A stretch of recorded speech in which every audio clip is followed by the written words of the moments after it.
Hello, thanks for watching. Today I'm going to walk you through how I wired an outlet from a light switch in my closet. This has been a project that my wife has been asking for a long time. She wanted to have an outlet there in the closet where she could plug in a sewing machine or something like that where she could work. So this video explains how I went about doing it. I'm not a qualified or licensed electrician, so this is more of an educational and informative video about how I went about doing this. If you have any questions or doubts about your ability to do this, I would really recommend that you consult with a licensed electrician to help you through this project if you're attempting something similar. First and foremost, it's extremely important that you pay attention to safety considerations. Please shut off all the circuits that are driving the power here. That's what I did. I shut it off and tested it with the non-contact voltage tester to make sure that there's no electricity anywhere. Electricity, you got to be extremely careful with it. You got to make sure that there's no electricity that's coming anywhere there. So it's extremely important that adequate safety precautions are taken into account. Now, if you do like this video, there are other videos in the channel that are as useful and informative. I would really appreciate if you could subscribe to them. And if you could post a comment on this video or like it, I would do my best to answer any questions you may have. Thank you so much for watching. So this is a switch from which I want to connect an outlet at the bottom of the wall. What I'm doing first is opening it up to see if I have even placed there at the back where I can route a wire from here to the outlet that I want to create at the bottom of the wall.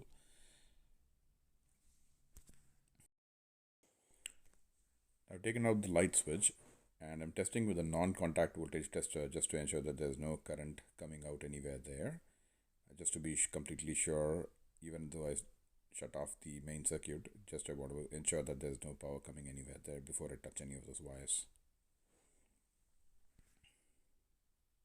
So I want to first see if there's any access to be able to run a wire there. As you see there at the bottom, I can basically take the knockout and route a wire through that one to go down to the place where I want to put a new outlet. What I'm doing next is to run a wire through the knockout at the back and snaking it through to see if it will go to the bottom where I want to locate an outlet. I already know that there is a hole behind this, the area where this particular outlet is there. It's anchored to a stud on the left, so there's a space between the left and the right side door frame that you're seeing. So it's a completely hollow area where I could basically snake a wire through. So I'm just putting my wire in to see if it will go down to the place where I want to locate an outlet. So far it seems good. There is a switch box on the other side of the wall, but I'm able to get past that and go down. Now I've made a sheetrock opening at the bottom of the wall where I want to locate the outlet. I've run the wire now between the top and bottom. So as you see there, I've snaked it from the top and I'm able to see it down coming through the bottom outlet. I'm going to be cutting it out so that it actually has the actual length of the wire going between the top and the bottom. That's sufficient to be able to wire this. So you see here it's coming down to the bottom. That should be sufficient to be able to wire an outlet. Now I'm going to be routing this through a single gang box and putting the single gang box into the wall and then strip the wire and attach the outlet.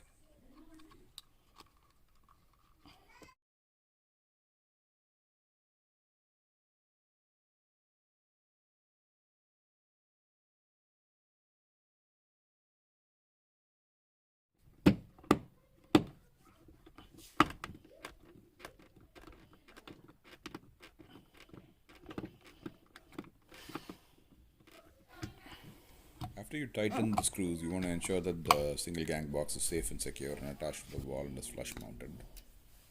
Now I have stripped out a little bit of the insulation or the sheathing, Romex sheathing, and then I'm going to be stripping out the insulation from the wire, just barely enough to be able to hook around the outlet that I'm planning to install there.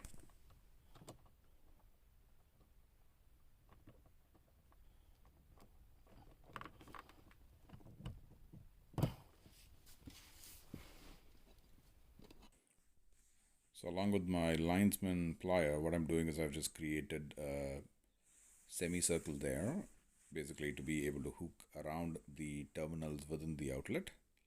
what I'm going to do next is I'm going to attach this to the outlet. As you're seeing there is a ground that's being circled to be able to go around the outlet ground terminal. Now I'm going to be attaching the ground terminal first, followed by the neutral, and followed by the hot.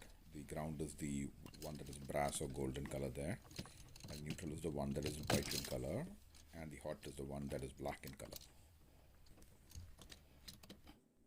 When you're turning the screw around the wire, you just want to be extremely careful that it is completely securely latched on. You want to give a tug after you finish screwing it there to ensure that there's no way it can come out.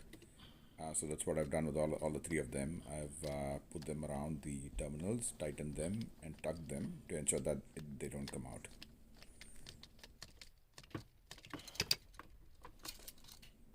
That's my 2.5-year-old in the background trying on her sister's ballet shoes. Now I'm attaching the outlet to the single gang box.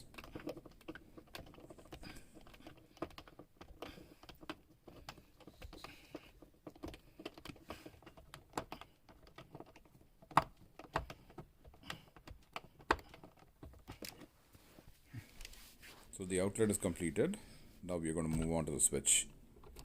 So as you see here, what I'm doing first is stripping some of the insulation off so that I can wrap it around the other wires that are coming in so that the outlet can be powered from the switch.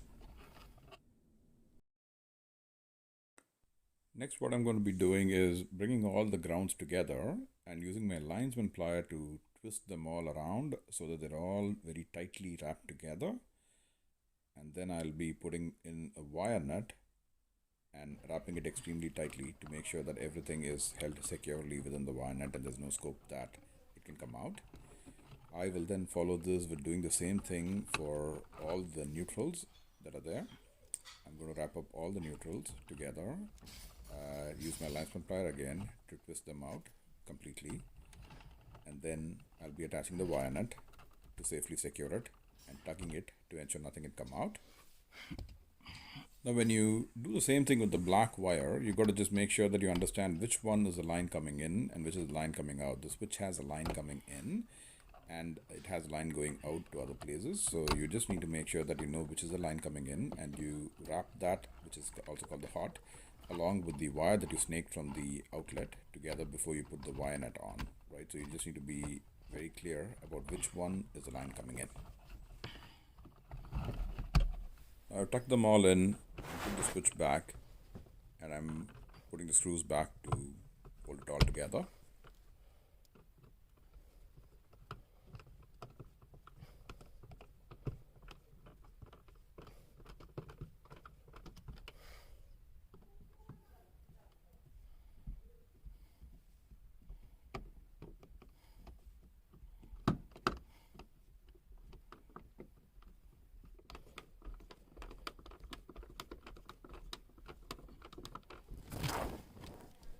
Now I've turned on the power at the breaker and want to test out now if everything is working well together. First thing I'm going to do is switch on the light switch and see if the attic light comes on like it used to before.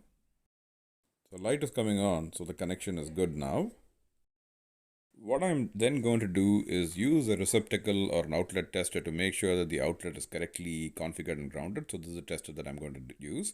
As you see here, if the last one over there is the correct configuration, so I'm plugging it in. The two lights are lighting up and the one is not lighting up, so which means it's the correct configuration.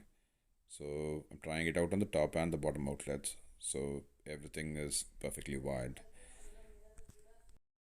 Folks, if you like this video, I would really appreciate if you could subscribe to my channel. There are a number of other useful videos that you could see.